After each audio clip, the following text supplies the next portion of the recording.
Good evening. You fuck. Someone said something. I'm sorry. No, I sniggered. I'm sorry. Start again. No sniggering. Well, Reagan's probably going to use this for the start bit anyway, so that's right. Good evening. One more time. Let's try that again. That's perfect. Keep going. Just roll with it. Okay.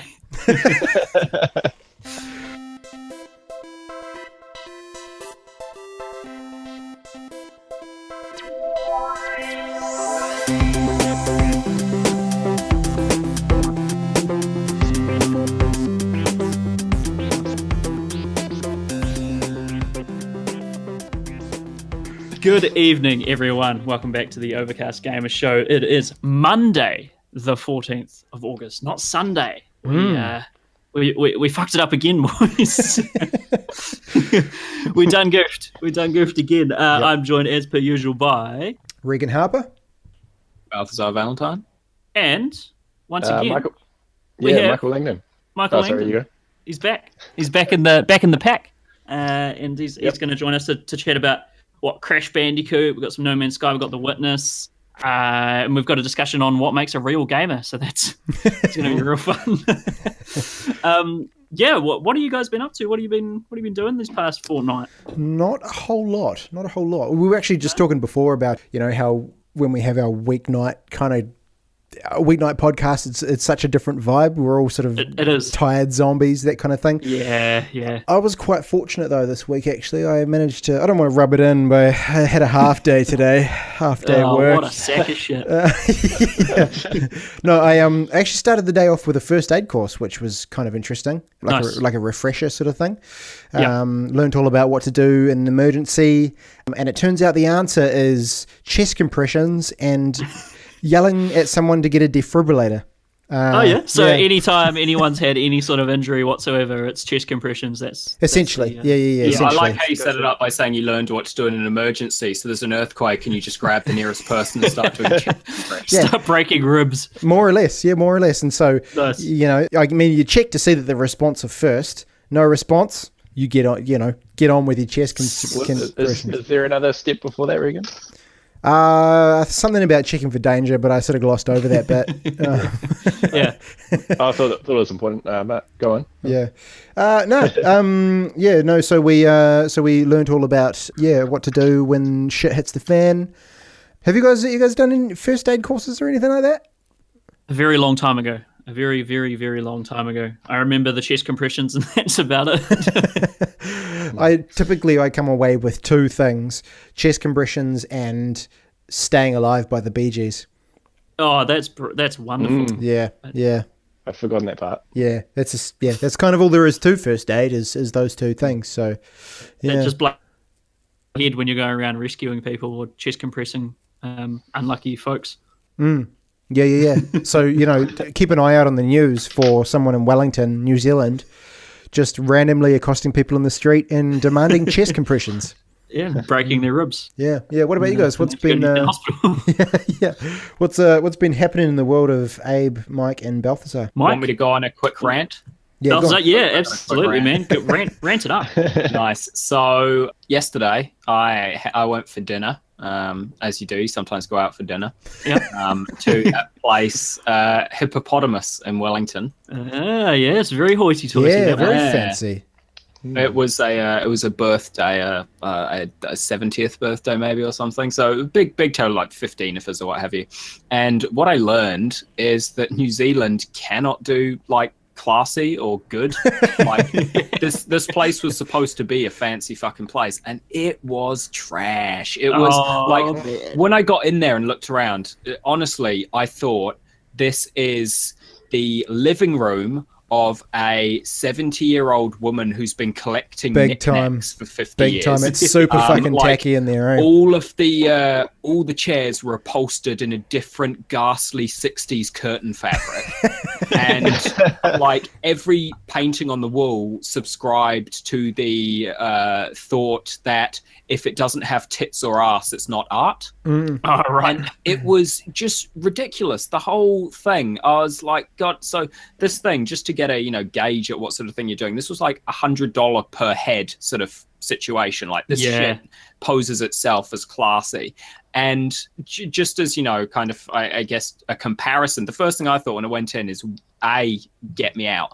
But then when I actually started thinking about it later, that people say this sort of thing is classy. When we went to a place while we were in Japan called Luxus, which was an underground place, you kind of like you go down some stairs and into a dark, room. Yeah. And it sounds bad, but let me finish. They got out the whips. You get seated, by the people at the reception area, escort you to a table. They seat you in front of a floor-to-ceiling, wall-to-wall, like turtle tank and aquarium, where you get some nice food. I mean, granted, we weren't really feeling much on the menu, so we just got like a margarita pizza and shared it.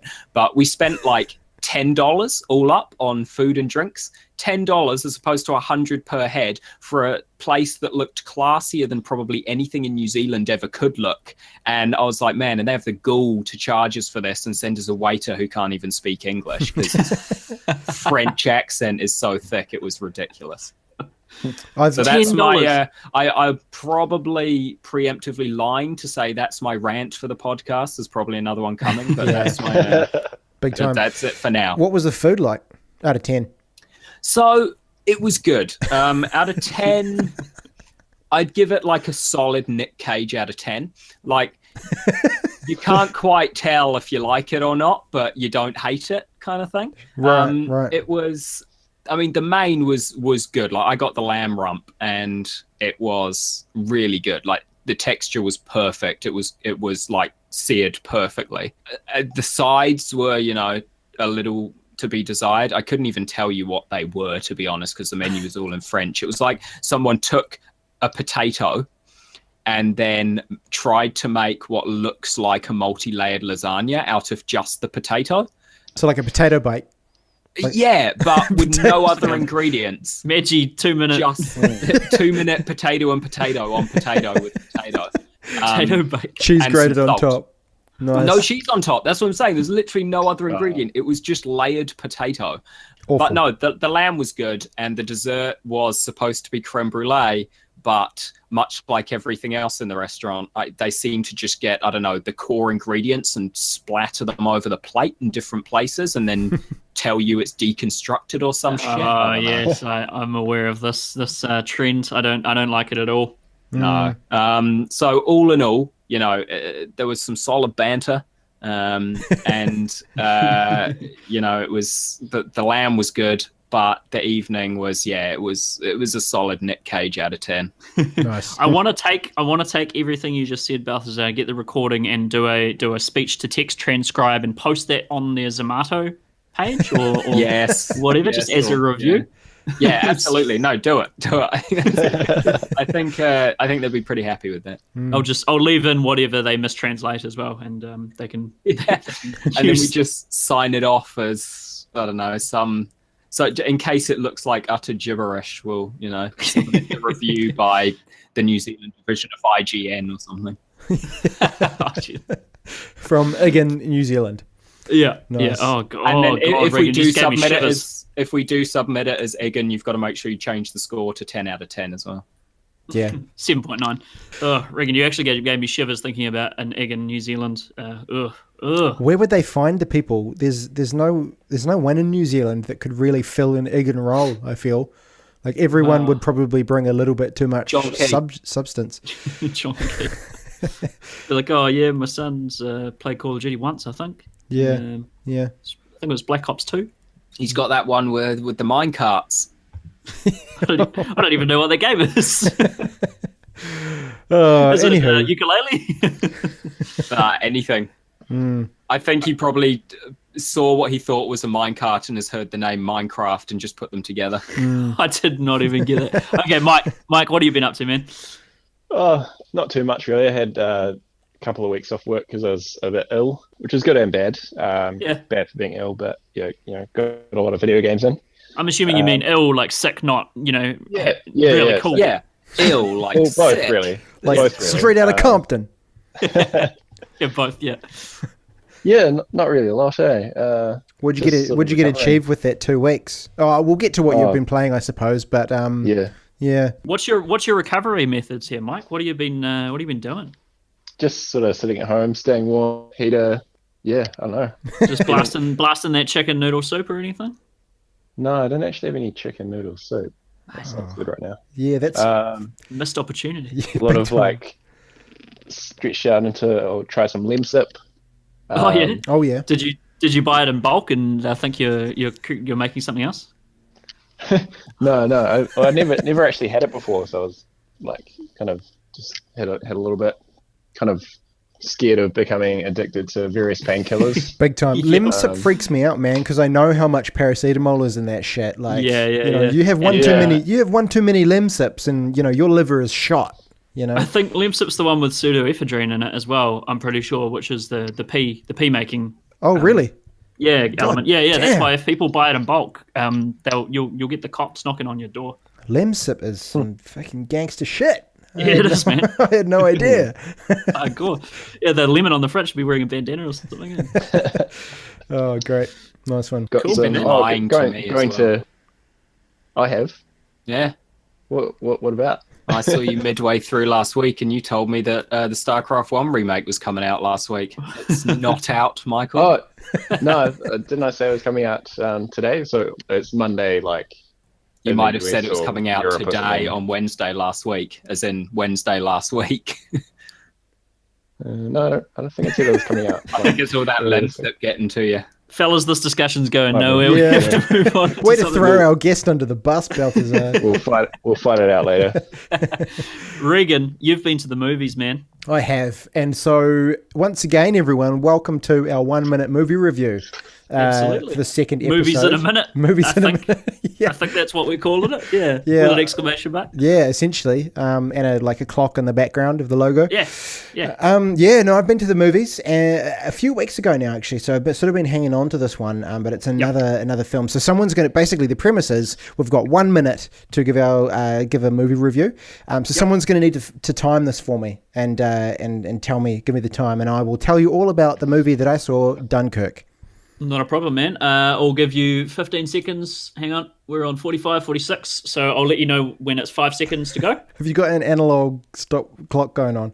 I've got my watch, which is an analog watch. All right, 5 seconds. All right, we'll just wait for 3, you. 2, 1, go. Okay, Dunkirk. So Christopher Nolan writes and directs basically an absolute fucking masterpiece. Movie follows pretty much the desperation of the British, French, and I think there's some Belgian soldiers in there as well. About 300,000 of them stranded on a beach in Dunkirk in the north of France, essentially with nowhere to go, surrounded by Germans, essentially about to be killed dead. And the movie really, I guess, is all about the desperation and the fear and the slow creeping, just gut-wrenching fear of being in that particular situation. They've got two ways out. They get saved by their homeland, or they get bombed by Germans and they all die. 15 seconds. Oh, 15 seconds left.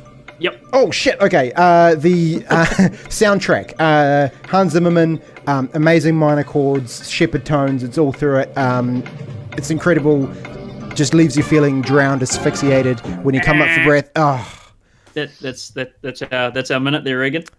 It was a good review, though. Thank you. That's so difficult. A minute you is also not failed long. to get in the word perpetuity that I forgot to give you. Oh, You forgot to give. Brilliant.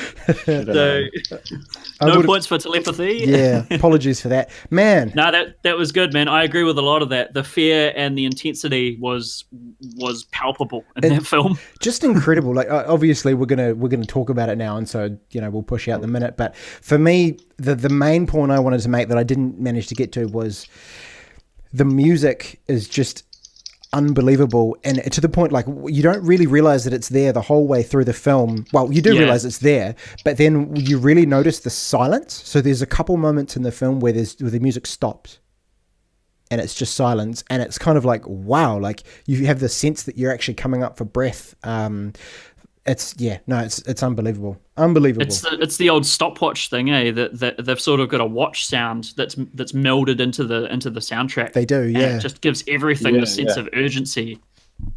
And it uses this really cool thing called, I actually did some Googling, called shepherd tones, which was like, it kind of stirred part of my memory from my music degree days. And it's that thing where it sort of sounds like that constantly rising noise that's kind of like, that's sort of in the background of Hans Zimmerman's stuff.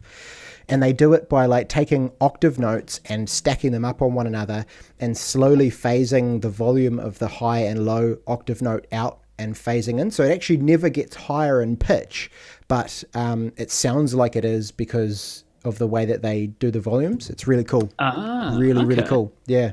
Fancy we sound stuff there. So yeah. Nice, man. I'll just have to minor correction. Hans Zimmer is oh, sorry. Yeah, Hans Zimmer. I think you get confused with George Zimmerman, the guy who got shot in Florida. Possibly. Yeah. Yeah. My bad. He was the shooter. Or was he the shooter? He was the shooter, was he? And he shot Trayvon Martin. Yeah. Right. Yep. My apologies. Corrections. Hans Zimmer. No, that's right. You did a very, very good job, Reagan. I completely agree with that. I saw Dunkirk in IMAX, and it was mind-blowing. I bet. Yeah. It was crazy, yeah. You were in the war, which was terrifying. Yeah, man. I think the parts that really I thought were quite cool were the pilot, when, you're following the pilots around, and just so cool. Old Tom Hardy is the pilot, up there in the doing all the dogfighting, and when he lets the machine guns off, you feel that. Yeah. Oh, especially if you're in an IMAX cinema with the. Oh man, I never want to hear gunshots that loud again on my life. Nice. Fuck. I feel like I missed the full experience because I just saw it in like one of the tiny theaters underneath the embassy. Oh, true. Yeah, one of those little. If you're seeing it in a theater, you're still doing okay. Like it's genuinely a film where if you watch it at home on your TV, amazing, yeah, like just sort of. Yeah, you could watch it at home on your TV, but you'd be like, yeah, it was a film about a war and it was good. But when you see it at the cinema and you get that full experience, it's next level, man. It's next level. The best thing. Intense the whole way through away. Yeah, so just intense the whole way through away. It is, relentlessly intense. At the end. And I suppose we don't want to dive into spoilers, but the sort of mucking around with timelines and things like that. I did not see that coming. That was really, really cool. How they sort of, you didn't really know what you were looking at for a while, and then it kind of clicked into place later on. You're like, you see the same event from like different angles. That was Christopher Nolan. That's him at his finest. Is him mucking around with time dilation and things like that. Inception, Memento, and chopping up narratives. But very, very good film, Dunkirk. Reagan, out of 5 stars, what'd you give that, man? I would give it 4.5, close to perfection. Yeah, and close to perfection. Yeah, 5 out of 5. Yeah, okay, fuck it. Why not? 5 out of 5. Nice. Do it. Yeah, nice. Lock it in. Very good. I would also give it that a 5 out of 5 if I were to rate it. So I think that's a bloody good film. Probably be in my top 10 of movies by the end of the year, unless a whole bunch of other really good shit comes out in the next 4 months. No, what are we in? August? Yeah, 4 months, I guess. Yeah. Awesome. We'll move into what we've been playing now. I will say guests first. Mike, do you want to tell us about The Witness, man? Yeah, sure. I picked it up on sale on the PlayStation Store. I think the sale might be still going at $13.50 or something. Nice. Because I'd heard both from you, Abe, and I think my older brother as well, both say like amazing things about it. Yep. Like some really incredible moments. But yeah, it's a puzzle game that's sort of like what it is ultimately. You sort of get put on this island and you wander around solving these line puzzles. And it slowly introduces. It doesn't sound great when you talk about it. But like, I remember Balthazar giving me shit about this back in the day. But like, you slowly like get introduced to these new rules to like solve the line puzzles. Like, so you got to make certain patterns or draw the line through these like dots that appear in the paths and that sort of thing in order to like solve the puzzle correctly.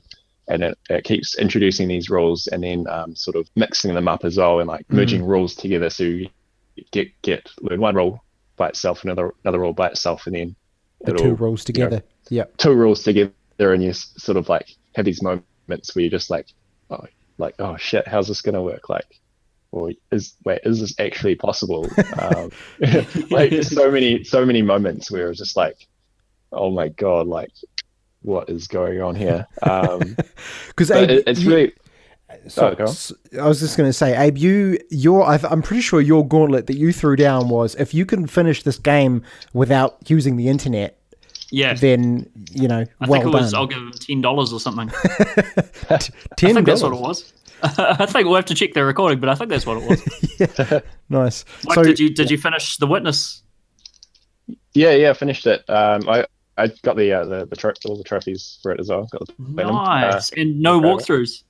The only walkthrough I used was so I did all the main puzzles about the walkthroughs. Because the way it's like, you sort of wander around, and there's I think AB, you said this as well, there's a sort of progression to it where like you'll get stuck, but because you'll come across a rule that you don't fully understand, but you can always go back or go somewhere else and like do other puzzles, and then you can just come back and you might have figured it out in the meantime. And so it's sort of like you got that exploration as well, which drives it. I finished the main sort of puzzles and got the ending without any sort of guides, just sort of kind of weeks of just wandering and like thinking about it. And I showed Ava, I think I sent him a message, just like all the diagrams that I'd like drawn out on. So just got like mail and receipts on my desk and just like cut out some shape. Yeah, the scrawlings of a madman. Yeah. It makes it sound like, if someone from outside of the gaming community walked in and saw that shit, they'd be like, what is this, like some Rain Man shit going on in here? Like, yeah, it totally looks like that, eh? My notebooks were covered in just like vivid diagrams of Tetris blocks and things, and like all sorts of weird nonsense, eh? I've like got them cut out. I've got these little paper shapes cut out that I just like, that weren't actually too useful, but just like sort of arranged them in different ways, trying to find what the solution was. Yeah. But the brilliant thing about it, which I forgot to mention so far, is the way that the island, like the environment itself, comes into the game. That was a magical thing. Just it sort of starts at the beginning. You get put in an orchard, near the beginning, and you got to you get like a diagram of a tree, and so you sort of start the line at the base, and you got to move it up to one of the branches. And so behind the puzzle is an actual tree with an apple on it, and so the solution is to follow the puzzle like up to the branch. So you follow the line up to where the apple is to solve the puzzle, and then it unlocks the next puzzle.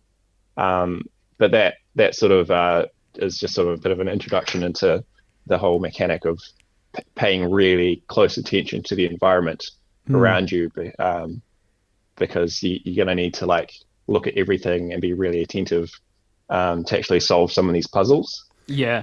Because a lot of them were like, I came back to like one of them in particular 3 times before I actually figured it out, because it didn't seem like there was any clue at all. Yeah. And it wasn't until like you actually look at it from a certain angle that you sort of see what you need to do. So the environmental puzzles, are they like just add-ons that you can do, and the core game is just on the actual like line tablets, or do you have to figure out this environmental shit to actually finish the game? Oh no, so like the tablet puzzles, like a lot of them need you to pay attention to what's around you to actually solve. Yeah, they're one and the same pretty much, Reagan. Like, they're but then there's like on top of that, there's the more environmental stuff, which is you look at your surroundings, and then you see one of the line puzzles sort of appear like in the clouds or in the tree line or something like that.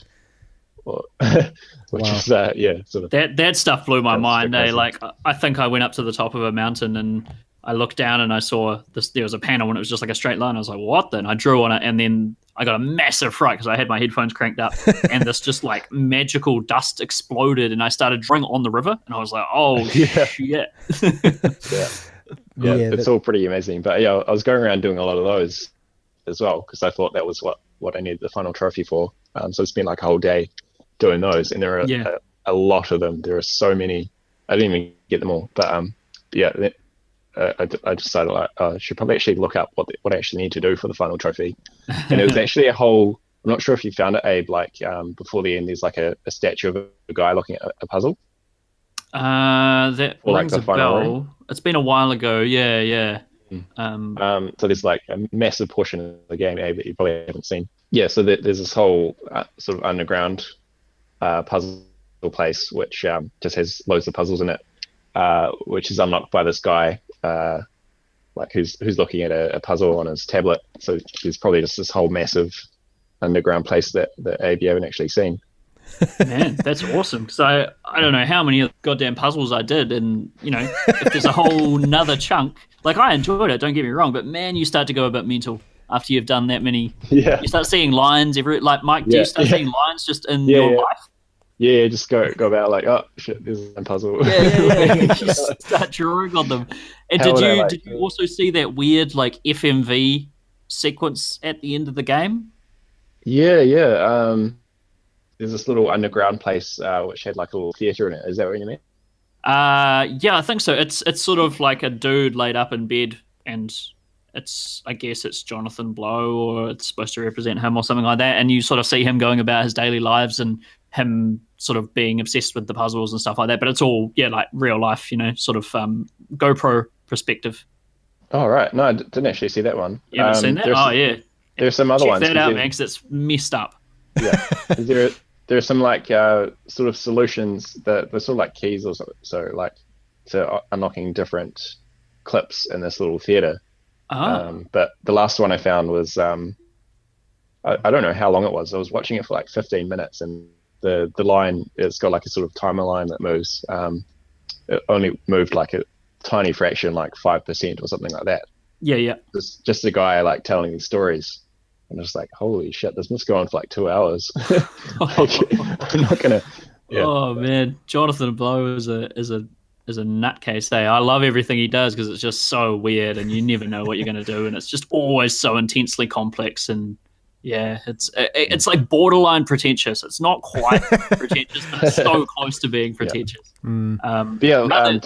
Just like solving the kick you get out of solving these puzzles is really good as well. So good, man. There's a final challenge where you got to solve a bunch of like randomly generated puzzles, and you got to do all sorts of tricky stuff like it gives you 3 puzzles at once, and only one of them has a solution, and then it shows you a sort of maze puzzle with some dots in it, and you have to memorize the line you take through the maze, because then you have to walk through that actual maze. I remember that. Yeah.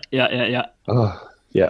It does your head in, but it also makes you feel like other games aren't actually mentally stimulating when you play The Witness, because you're like, oh, this is what it feels like to think. Yeah. You do feel real smart. Yeah, it's good. Awesome, man. Reagan. Yeah. You've been playing Sean Murray's No Man's Sky. Sean Murray's No Man's Sky. Man, yes. It's making a bit of a comeback, eh? It is. So, I mean, we mentioned on the last pod, I think, that there was this AIG happening for it, and that all wrapped up, and the new, and we mentioned that, then it was all kind of wrapped up with No Man's Sky, and the new patch has released. Yep. To No Man's Sky 1 year after it was released. It's called the Atlas Rises update, and adds some pretty key shit that was kind of missing from the game, and the kind of things that people were expecting to be in the game a year ago. So things like there's a story now. So there's a whole sort of like 30 hours worth of story. Yeah, which is cool. There's portals. So you can essentially like stargates if you like know that shit that was in the first trailer, and everyone was like, yeah, he went through a stargate and came out. I'm sure I also remember Sean Murray saying like, oh, like you'll come across a portal and you can't take your ship through it, so you got to make a decision. Do you go through the portal and like come a lot closer and leave all your stuff behind? He totally did say that, man. Oh, really? I remember that, yeah. I think, I'm not quite sure if that is still the case, but so we've got storyline, portals, a new procedural kind of mission system. So essentially it's like a quest log and procedural missions, kind of like the old dungeon generator in Skyrim. So you can just have your never ending missions. from what I've seen, they're all pretty shit. Trade improvements. So, better trading, essentially. System economies, which essentially, from what the brief reading I've done, means that each of the systems that you travel to will have different internal economies, and essentially you're trading, you might be able to buy and sell gold or nickel or something like that for more amounts. So, if you really knew the systems that you knew, you could make more money by like mining nickel across here and then transferring it across to a different galaxy and selling it there, and those kind of things. Right. Joint exploration. So for a lot of people, this was a big one. So essentially the beginnings of multiplayer, whereby you and up to 15 friends can co-inhabit a game, and you can actually see them, kinda. Anyone out there has 14 friends who also have No Man's Sky. Bird, man. Exactly. Nice. But so you can't see them. They appear as like a dot of light, floating light, light that you can frolic about fields with. And I don't know that the interaction is particularly advanced. But yeah, I mean, there's some cool stuff in there. So this is why I'm rambling, because I actually started playing it yesterday and got a good, the day before, got a good chunk of time on it. And I'm not quite sure. I haven't had enough time to really get into the story, but it's still No Man's Sky. Yeah. It's got all of these awesome things, but I'm still not quite sold. I'm not quite sure if there's enough in there to make it a really playable and enjoyable game. So the story is great. The extra missions are fine. They're very bog standard. So the procedural generated missions are things like go and kill X number of animals, or go and destroy X number of those Sentinel bots, or go and raid a pirate ship, or, really like bog standard stuff that can, that is just kind of very easily repeatable. Right. Yeah, so I'm not quite sure if there's enough there, but I think for those people who have enjoyed No Man's Sky so far and are into sort of like the base building and the economies and the trading and all that sort of stuff, it'll be massive. But I do need to take my time and get through the story before I can really comment on it. But it's kind of good. But I'm still kind of concerned that it's just No Man's Sky with a couple of extra bits and pieces on the side. Yeah. Yeah. It still blows my mind that this update confirms what everyone thought, in that they released a game that was 1/3 finished. Yeah. Yeah. They had like the basics. They had like the world situation in place, and then everything else they were like, cool, give us a year, like. Oh man, yeah. I can't believe that even happened, eh? That's just insane. Everyone bitches about Mass Effect Andromeda being not finished. Man. I do sort of like wonder if it was kind of just a failed experiment. So like obviously there's the whole Steam early access situation that, that's widely accepted as being totally fine. And if someone says, oh, our game is in early access, then you pay a couple $, and you expect to just get a pile of shit while they make it what it is meant to be. Perhaps they were just, maybe they were like, okay, let's just see if we can do this. Let's see if we can just release a game on a console and just see if people will buy it, and then if they'll stick with us. Like, it kind of feels like they were just testing the waters to see if that was a business model that was potentially viable. Maybe? Do you get what I'm saying? Yeah, no, definitely, man. It's I'm not sure. I'm a bit torn on this one. I'm just on Steam. The most recent user reviews, and let's say 2,035 reviews, are mostly positive. Oh, really? Yeah, that's good. Yeah. Although overall, that's mostly negative. I know. Yeah. Overall reviews instead of recent, mostly negative, with 76,957 negative reviews. Wow. Mostly negative reviews, but yeah, mostly positive recently. So I don't know. It could be going up. But yeah, give me a bit more time with it, and I'll actually be able to sort of come together with a proper review. But it's a lot better, but I'm still not quite convinced. Is all I'll say. Yeah. Okay, that's cool. Well, I would like to try that one out myself, but I currently have something that's keeping me quite busy and quite enraged, and that is everyone would have seen my tirade on Facebook last night on the Overcast Gamer Facebook page. That game is the Crash Bandicoot Insane Trilogy. So this is Reagan. You had a jam on this. I did. Mike, you've had a jam on this as well. Yep. I love it. I really, really love it. It's pretty much everything I wanted it to be. It's a little bit dodgy in terms of the controls. There's a little bit of input lag there. There's a little bit of weightiness, kind of a bit odd feeling. Granted, I haven't played Crash Bandicoot 1 on the PS1 in God knows how long, so it could be the same. But I remember it feeling a little bit more floaty kind of thing. They've added some actual physics to Crash, which doesn't feel right. Yeah. But yeah, no, it's fantastic. It looks amazing. It pops, man. This game, it looks like it's like a Nintendo game. It's all colorful and bright and high resolution textures on that sort of ambience just makes things look great. It looks absolutely wonderful. Nintendo game 60 FPS. Yeah, well, I still don't understand how this is not 60 FPS, but oh well, vicarious visions. Yep. No, it's really good. It's Crash, man. Like, holy shit, is this game hard? Oh, there's some parts. So I was struggling a little bit here and there, and then I got up to the Road to Nowhere.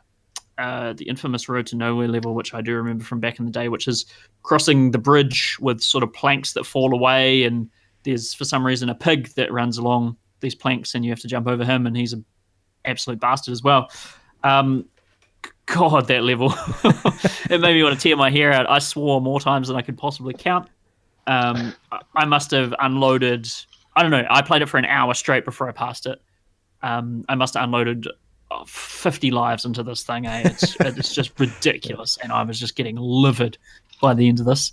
But yeah, apart from that, like, I mean, that's not the game. That's Crash, right? That's exactly what I wanted. Maybe Was it's it, not though? making me a better person. It's making me a more restless gamer. Well, I mean, you posted on the Facebook page, and it's essentially just a massive gap that, like, you can't really jump over, right? You've sort of no. How do you have to climb? So this is either me fucking up or this is a poor piece of game design by Naughty Dog. But and I know that sounds blasphemous, but you can't. Vicarious Visions have done something weird. I think they've given the rope physics as well, so that there's two. It's a swing bridge, so it's sort of like two lines of rope that go along either side. Now there's a massive gap you get to that you can't jump with one jump, as far as I can tell. Now, so what I tried to do was jump over the gap and land on one of the sides of the rope in the middle of the jump, and then jump back off and land on the next platform. Every time, pretty much every time you land on the rope, you will just slip off into the abyss and die immediately. And there's a video on our Facebook page if you want to see me doing pretty much exactly the same thing 3 times in a row. Yeah. What's the definition of insanity? Doing the same thing multiple times. Sounds like me playing Portal. Yeah. I can tell you what you're doing wrong. Did you didn't cheese it, did you? Did you jump on the rope and just run off? No, you don't need to jump on the rope. So No? there was a turtle there that you're spinning away. Yeah. You just jump on that, right? You gotta, like, when he's close to the edge, you gotta, like, jump on him and he flips over. And then when you're bouncing on him, you can bounce higher by holding down X. Oh, right. And See, so you gotta sort of, like, I still think that's a poor piece of game design, because if you get rid of the turtle, you're fucked. Yeah, pretty much. Even like, you'd think you could just, like, jump on top of him and hold X and then sort of jump over the gap, but you can't do that because you can only do the high jump once he's already flipped over. Oh man, that's not good game design. No, I don't know, because one of their first games, but you sort of get to learn that mechanic and know that, like, jumping on overturned turtles is something that gets you a little bit of extra height. So I don't know. I don't think it's bad game design. I think I would agree, Reagan. If the turtle came back, if you spun it and it's another turtle poured out of wherever, climbed up the side, and you got another one, but you don't, you get one try, and if you don't get it, it's essentially broken that level for you. Yeah, I suppose. Like I don't think that's good game design. But again, you can just jump on the rope and just run across the entire thing if you want. Yeah, they can let you cheese it. Yeah, you can totally cheese it. But I'm loving it. It's everything I wanted it to be. It's such a good game to. I just love those games where you just chuck it on and you just there's no story to invest in. Just slowly tear your hair out, you know. Yeah. Slowly like punch the like my bed. Just every time I die, I just get progressively more angry.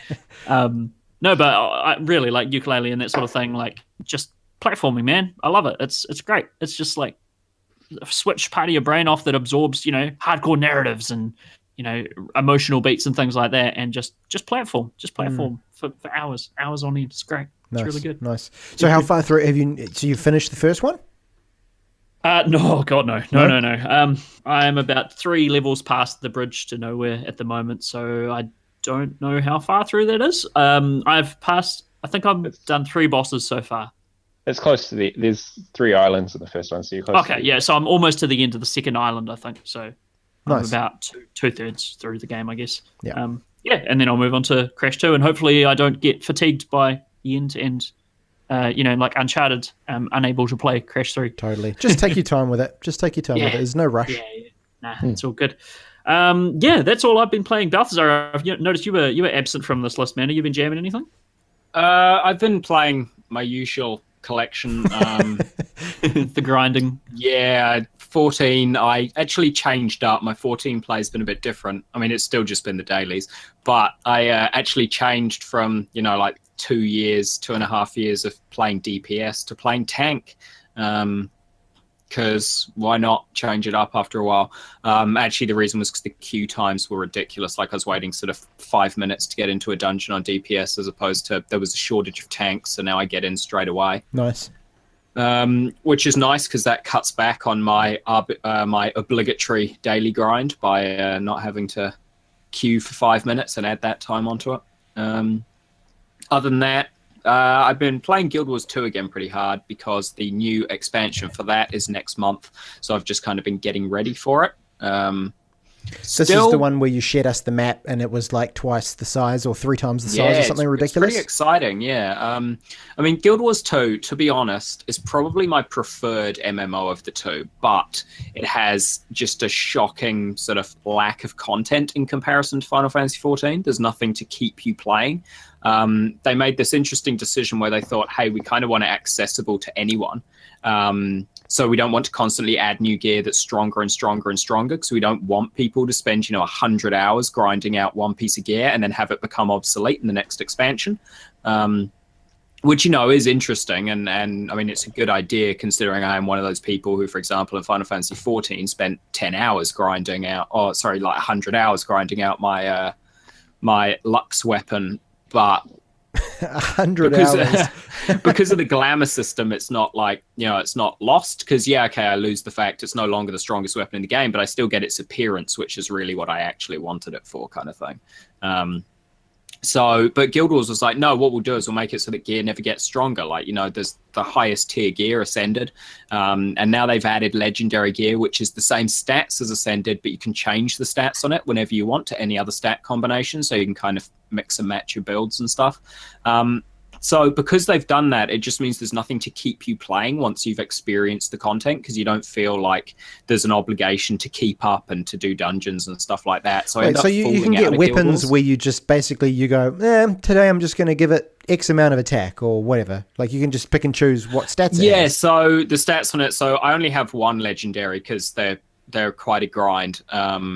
I say after also admitting to 100 hours for one weapon in Final Fantasy. But they basically, so the base damage stays obviously because that's just the damage it does. But you can change it so you can say like, okay, I want to give it power. So it does more damage, precision, so it has a higher percentage chance of doing critical damage, and then maybe just critical damage as well, so that when it does critical, it does more. And then, or you may be like, okay, well, today I'm playing kind of a tank, so I want toughness, which is armor, vitality, which is health, and then there's another stat, I don't remember, which is for like resistance to condition damage and stuff. So you just kind of, you mix and match what you want on it based on what you feel like doing for that day sort of thing, which is super useful. But again, like, it's not necessary. They've struck a good balance of, if this is the game you play, there's a lot of cool stuff to go for to make you, imperceptibly better than other people. But yes, actually having an advantage. Whereas at the same time, if you don't want to go for that and you play other games, they've got this cool thing where it's like, yeah, cool, every 3 months we'll put a new bit of story in. And then once that's done, if you want to, you can just, head off and play other stuff for 3 months until we put next bit of story in, which is how I play it. But I do actually prefer it to 14. Like, the combat is great. It's really fun. It's got a combo system where you can kind of use abilities, and then if you use other abilities through certain fields or combos or whatever, it triggers special effects that otherwise wouldn't go off, which have, cool opportunities for teamwork and stuff. And there are cooldowns, but it's not like Final Fantasy where it's, turn-based. It's sort of like, it's real time. You have to dodge roll to get out of the way if enemy attacks and stuff like that. Like, it's actually like a single player RPG sort of thing. Yeah. Which, as you can imagine, looks fucking cool when you've got 200 people on screen fighting a massive dragon, like dodge rolling around the place and backflipping and stuff like that. Like, it looks really fucking cool. But there's just no content. So yes, seeing that map triple in size and just thinking, okay, this may be the thing. This may be what keeps me in this game long term, kind of thing, and playing it for more than a week every 3 months. Because you would imagine if they're expanding the map by that amount, then they also need to expand all of the other systems in the game to then cater for, for that expansiveness of content. That's I imagine that if I were a Guild Wars player, I would be quite excited. Yeah, so something they're doing with it, which is, it's a staple of MMOs, is mounts, and Guild Wars has never had it because they have the fast travel system. But what they're doing with this thing of making the map bigger is they're adding mounts to it, which is kind of exciting because there are some classes which just are slow. Like, some classes have built-in move speed buffs and others don't. And as someone who plays classes that don't, I don't like that some people run faster than me. It annoys me. So mounts leveling the playing field will be good, but also mounts are more of a terrain traversal thing than just a speed buff. So some of them can jump super high, some of them can jump super far. So it's like, if you take the wrong type of mount out with you in a particular map, you may not be able to access an area because you can't jump high enough, or you can't jump across a gap or whatever. So it's just, it adds a lot of cool, opportunities for that as well. If you take a group through somewhere, make sure you've got, the right mix of different mounts to be able to get to all the different areas and do everything. Which is just pretty cool sounding. So yeah, I've just been playing it really just from refamiliarizing myself with everything ready for when the expansion comes out. And then the big one I've been playing really is I got back into Warframe after a year, maybe 2 years. I used to play it on PS4. I saw you on Steam a couple times, Warframing it up. Yeah. So I used to play it on PS4, probably have, like 80 hours or something on that. And then I tried it on Steam and I preferred it. I was like, man, it's way cooler mouse and keyboard. And then I realized I couldn't swap my PlayStation account over. So I stopped and I was like, fuck that. I'm not, I've got 80 hours in this thing on PlayStation. Sure, I'm not going to play it on PlayStation now that I know it's not the best experience, but I'm damned if I'm going to grind out all the cool shit I had again in it. And then I just looked into some stuff on it and I was like, hang on, the game is actually completely different to when I last played. You move differently. You kind of, not just like, so your character movement is different. Kind of jumping is different. Sliding is different. Terrain traversal is different. But then also the way that you travel around the sort of stars is different. The way you travel between planets is different. The layout of the quests, the fact that there's actually a story in it now when you reach a certain point. And then with the next update or whatever, the next big one coming, adding that freaking massive open world planet that you can fly around and do all that kind of shit on it. Like, it seems, I was like, okay, I'll go back in it. Why not? I'll jump in. I've just been having a lot of fun with it again, remembering that it is a really fun game. I do really enjoy it. So quite hard, probably be. I found. Yeah, I gave it maybe 10 minutes or so. Well, more than 10 minutes, probably an hour or so, and struggled to even walk in a straight line. Like, it's it's very fast, very touchy. Like, you move the mouse like half a centimeter and you've spun around 3 times. Like, that's clearly hyperbole, but it's very sensitive. And I found it quite difficult, but I'd imagine, it'd be the kind of thing when you get to the point where you have mastery, it would be really, really satisfying. Yeah, and that's the thing, right? Is it's all fast, but it's all fast because you're meant to be playing fast. It's like the turning feels too fast, but when you're moving at full speed, you need to turn at that speed to keep up with your movement, kind of thing. So it's like when you get the momentum going and you learn how everything works and you start putting it all together, it feels really good. But yeah, there'll probably be more on that in the future. It's going to become my project for a while, really, probably until the Guild Wars 2 expansion comes out. I'll just be trying to unlock all the stars again in Warframe, so that when they do add events and maps and things, I've got the whole galaxy unlocked, so I can travel to them and check them out. Cool. Very nice, man. Very nice. Is that you for this fortnight? There's probably more, but yeah, we'll say that's me. Good stuff, man. Well, we'll move into our discussion for this episode then, which is, as I alluded to at the start, real games for real gamers. I can't even say that without cracking up, eh? So essentially what this is what makes a gamer? Where do you draw the line at a gamer? Now, I find this discussion to be quite pedantic, but I'll chip in with my opinion first. I think that if you play any sort of video games, you're a gamer.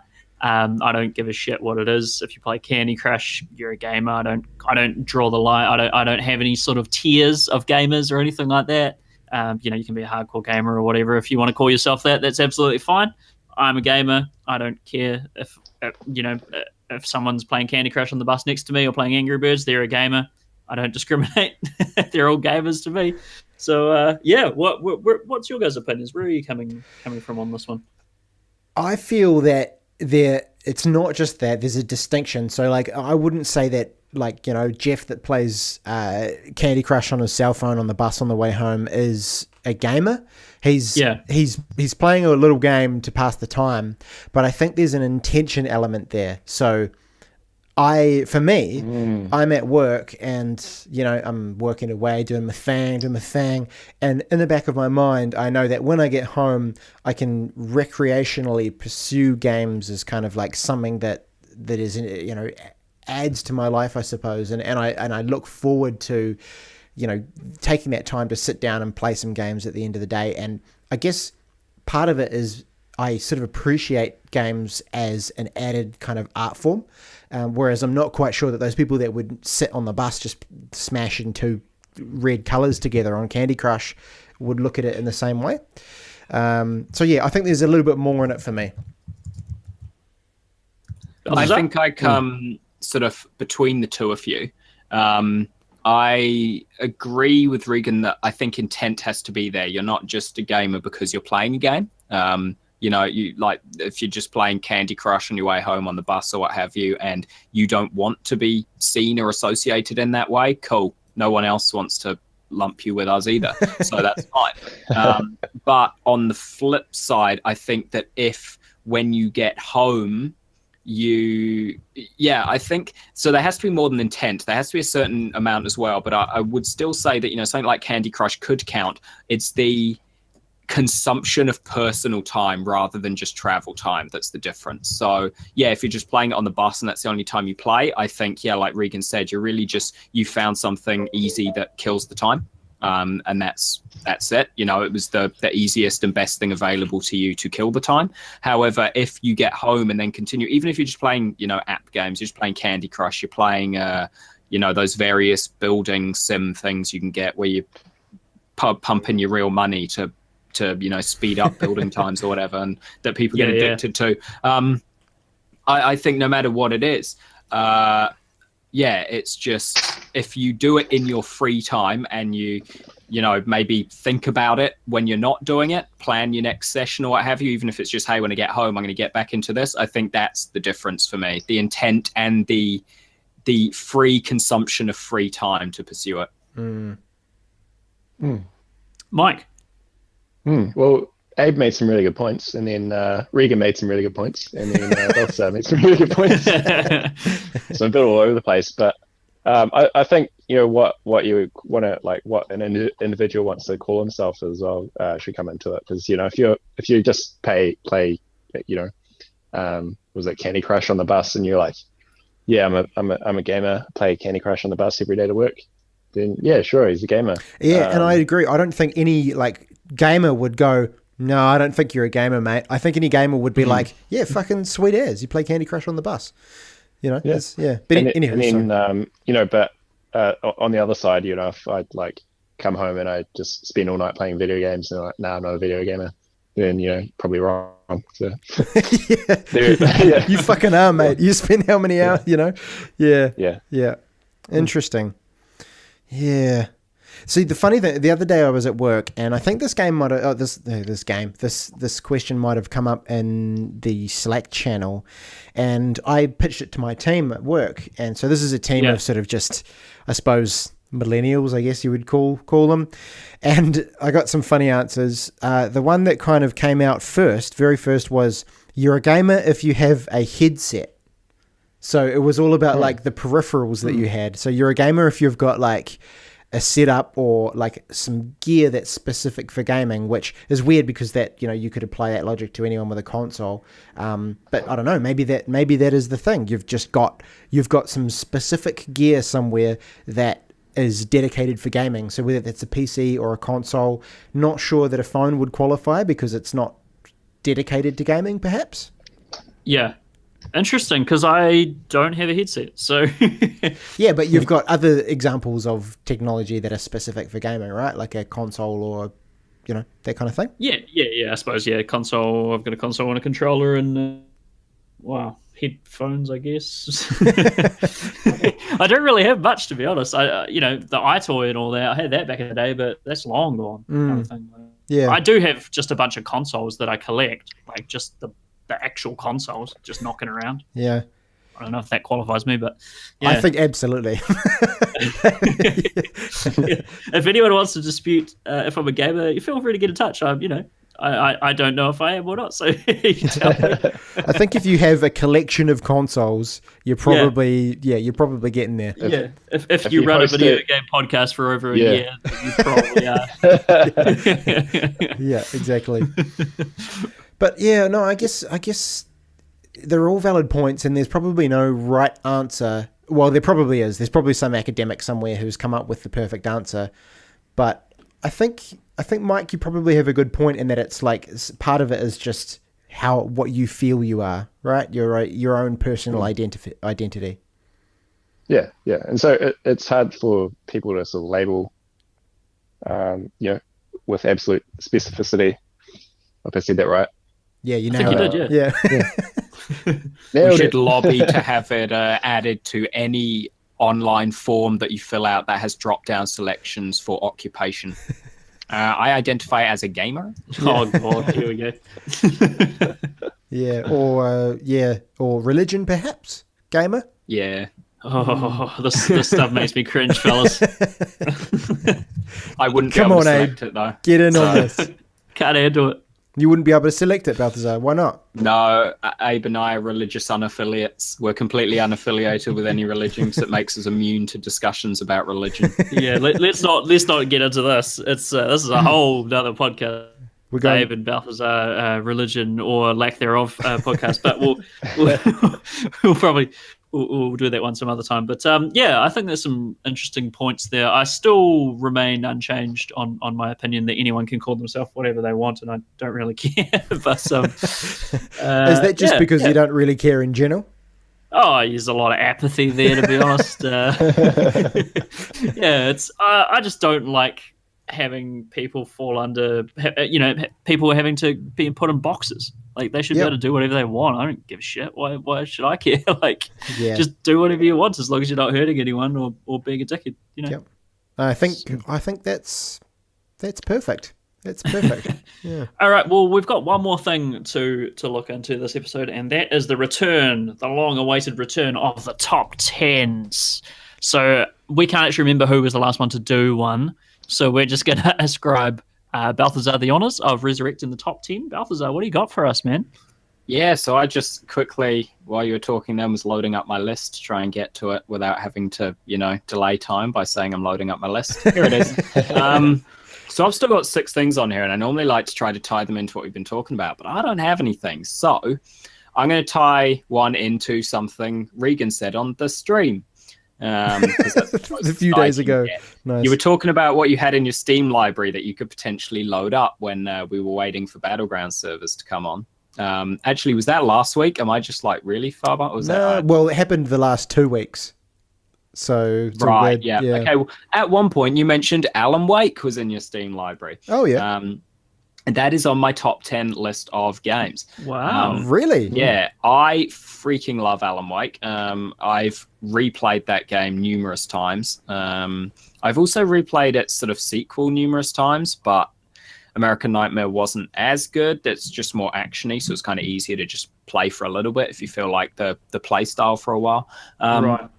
But that game is just really interesting. It's in my top 10 for essentially being the perfect introductory game if you want to try and get someone to start playing horror games. So a lot of people, steer clear from horror games because they don't want, that feeling of constantly being on the edge of their seat while they're playing, or they don't want something that actively scares them when they're trying to have fun in their free time. And Alan Wake is a game that has enough, so the narrative has enough hooks and draws in it to overpower the sense of dread of the actual, making your way through a dark forest on your own with, shadows moving all around you kind of thing. Yeah.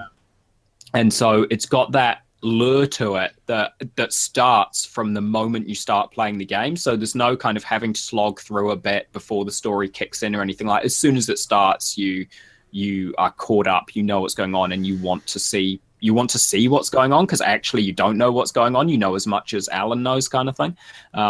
Alan's a funny name. It's so good, right? For a protagonist, and his mate Barry. Those are the two, Alan and Barry. It's so good. Is Barry is that real? Is that in the game? Yeah, that's his mate, Barry.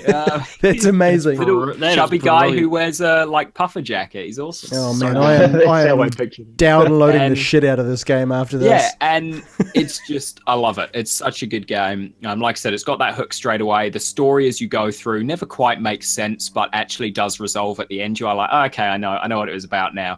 The journey made no sense at all, but the destination, I figured it out now. We're all good. There's some really epic sort of set piece levels that you play. So there's one which is very akin to a mission in Left 4 Dead 2, which was always really cool, where basically you're out in a field and you start making a lot of noise, and sort of I think maybe you start up some farm equipment or something, and there's a lot of light flashing around everywhere, and you basically draw the attention of everything around you and have to just kind of try to survive for a little while, and a lot of cool stuff like that. And yeah, the story essentially is about Alan, who's a writer, and his partner, it's been a while since I replayed, so I don't quite remember her relation to him. I'm going to say wife. I think it's his wife, yeah. Yeah, goes missing. And he believes she's been taken by these dark forces that he has inadvertently created in his writings. And so as you go through the game, you're finding pages from your latest manuscript, which you lost, which are kind of detailing what's going on around you. And sometimes they allude to what could come next. And so you're kind of trying to piece it all together as you go through, all the while being chased by these, shadowy axe-wielding murderers and stuff in the forest. And it's got a cool combat mechanic where you've got a gun and you've got a torch, and before you can hurt the enemies, you need to shine your torch at them until all the shadow dissipates from them, and then you shoot them. Oh, yeah. So you've got to watch both your ammo count and your battery level on your torch, because even though your torch is always on and you can swing it around and it doesn't really drain the battery, focusing the torch, which is what you have to do to dissipate the shadows kind of thing, drains the battery quite quickly, especially on the higher difficulties. So you really need to be conservative with when you're going to use your torch or when you're going to run. And I've said in the past, when talking about Resident Evil and stuff, I am not a fan of games that don't tell you explicitly whether they're a running game or a fighting game, because I like to know what I'm meant to do. Alan Wake is the exception to that rule. I loved playing that game and being like, okay, I have a huge stockpile of batteries, I'm going to fight my way through this warehouse, or fuck, I'm out of batteries, I can hear shit all around me, I can see the trees moving, I would have fucking leg it to the nearest lamp post or something so that I've got a safe haven. Did Alan Wake have a thing where if you're being chased by the ghoulies sort of thing, it would slow down and you'd look behind you? Or am I taking that from Dying Light and putting it in So the you're game? kind of taking it, but also it happens, but it's not a mechanic. It doesn't happen every time something jumps out behind you and is about to get you. It happens at a few points the first time it happens. To kind of give you an indicator. So basically, the camera, I believe, not the camera, the color sort of washes out a little bit, and that's the indicator that something's really close to you and about to get you. And the first few times that camera washout is also accompanied by the camera turning to focus on the enemy, so that you kind of make that mental link that whenever the color's washing out, there's an enemy behind you. Oh, it sounds scary. It's not though. Like I mean, as I said, I think it is the perfect, to someone who sounds scary to games, it's the perfect entry level starting point for you. If you're ever going to be able to play horror games, try Alan Wake and you'll find out, kind of thing. Like Alan Wake was the game that turned me on the whole franchise. I wasn't a fan of them because I didn't like to spend my free time being scared, kind of thing. And then I played Alan Wake and I was like, I bet there's actually a lot of other great story horror games out there that I need to play. And from that I moved into the Dead Space and stuff as well, which I also love and are up there among my favorites. And a lot of great games came from playing Alan Wake. Alan Wake, I would say, is sort of the entry level man's Silent Hill 2. It's that's a really good comparison. It's very it's much easier to get your head around this deal. So it isn't so abstract in its themes and things like that. Where Silent Hill 2 is like the whole thing's a bloody metaphor. You got to figure a lot of it's awesome. It's one of the best games ever, kind of thing. But Alan Wake, it's a lot more streamlined kind of thing, and it's also very reminiscent of Stephen King work. Very much so. Like, yeah, any of his stuff set in Maine, which is pretty much all of his stories, because that's where he's from. He sets them all in Maine. And it's also got great implementation of live action. Not always done well in games when they do live action for the cutscenes. Alan Wake does it incredibly well because the actor, this was before they started doing the whole, mocap suits and everything and dots on the faces. I feel like they did it the other way around. They didn't have the technology to create a character that looked like an actor, so they made a character and then they just searched the entire world until they found that man who looked exactly like the character and got him to do the cutscenes. Very inefficient way of doing it. But the actor for Alan and Mr. Scratch is exactly the character models, better than any game that actually bases the characters off the actors, and it's an old game, so there's no way they managed to make it look that close without doing it the reverse to the way that people normally do. I think they just make, because I think he's Norwegian or something, and he will be Swedish because Remedy's a Swedish studio, I think. Right, yeah. So I think what they probably did was they just made a generic-looking Swedish dude as the main character and just said he was an American dude, so that he looked, different to other people in the game, and then because he was just generic Norwegian body type and face type A, B put together, they just went out and found that dude who was like every third dude that walked past them on the street. So they were just like, are you an actor? No. All right. Are you an actor? No. All right. Are you an actor? Yes. All right. Step into our studio. We got a job for you. It's the reason why it's on there, as I've said with a lot of them, they're on there for doing something that changes the way that I think about or play games. And as I said, it was just that entry level to making me appreciate the genre of thriller and horror games. Awesome, man. Well, I also stand corrected. They're from Finland. They're Finnish. Yeah. So they're up around that area, Scandinavia area. But awesome pick, man. I think I've only played through Alan Wake once, but I adored it. I thought it was fantastic. I should totally get on there. It's one of those rare gems it's because it came, I think, in a generation. I mean, it came in the Xbox 360's lifespan, and that console and generation just had so many, high quality exclusives that this is one that just kind of slipped by because it was a bit weird and it wasn't mainstream developer or anything. Yeah, it's I've also just thought of another thing it reminds me of a lot. Secret Window with Johnny Depp. But it reminds me a ton of that movie. I've not seen all of 2004. it, but yeah, I think I saw like the latter half of that. Yeah, movie, it's like a yeah. writer holed up in his cabin, and he starts going a bit nuts, and starts seeing things, and it's very, very reminiscent of I think Alan Wake probably took a little bit of influence from that as well. But nah, that's awesome, man. Very, very, very good. So next week, it'll be you, Reagan, because I'm saying it is with your top 10. Cool. Yeah. Laying down the law, man. Laying down the law. Nice one. But that brings us to the end of another Overcast Gamer show for the fortnight. Thank you for joining us, Mike. Cheers for coming along, man. No worries. Chat all things Witness, Crash Bandicoot, Dunkirk, all that good shit.